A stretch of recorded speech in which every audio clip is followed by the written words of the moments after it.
என் பேர் ரோஸ்லிம்மா. நான் மதுரையிலேருந்து வரேன். எனக்கு கூட பிறந்தவங்க 3 பொம்பளை ஆள், 2 ஆம்பளை ஆள். நாங்கள் ரொம்ப கஷ்டப்பட்டவங்க. சின்ன பிள்ளைலேருந்து ரொம்ப கஷ்டப்பட்டுருக்கோம்மா. நான் கேட்ரிங் வேலைக்கு போயிட்டுருக்கேன். எனக்கு ஒரு கல்யாணம் முடிஞ்சு அவன் ஒரு 6 மாதம் தான் ஆச்சு, போயிட்டான். என்னை விட்டு அவன் போயிட்டான். சரி அவன் போயிட்டான்னு நான் வேறு வேலை பார்த்துட்ருக்கேன். மணிகனன்ட்டு ஒருத்தவர் எனக்கு பழக்கமானார்.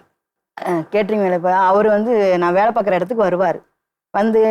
பேசக்குள்ள இருக்கையில் அப்போது ஒரு 6 மாதம் தான் பழக்கம். 6 மாதம் 3 மாதம் தான் பழக்கம் பண்ணினா உடனே அவர் என்னை கல்யாணம் முடிச்சுக்கிறேன் அப்படின்னு சொன்னார். நான் சொன்னேன், எனக்கு கல்யாணம் ஆயிடுச்சு, டைவர்ஸ் ஆயிடுச்சு, எனக்கு உடம்பு முடியாதவங்க, எனக்கு நரம்பு தெளிச்சிருக்கு. யாருக்கு? எனக்கு இருக்கு. அப்படியா? என்ன ஆகும் உங்களுக்கு? ஜன்னி வருமா? அப்படியா? ஜன்னி இருக்குமா எனக்கு. ஜன்னின்னா இழுப்பு வரும். இழுப்பு. இதெல்லாம் கொஞ்சம் மனசுக்குள்ள வச்சுக்கிட்டு தான் நான் வேலைக்கெல்லாம் போவேன். மறைச்சிட்டு தான் வேலைக்கெல்லாம் போவேன். வெளியே யார்ட்டும் சொல்ல மாட்டேன். எனக்கு வர்ற நோயெல்லாம் யார்ட்டும். மருந்து ஏதாவது சாப்பிட்றீங்களா? மாத்திரை போட்டுக்கிட்டு இருக்கேன்.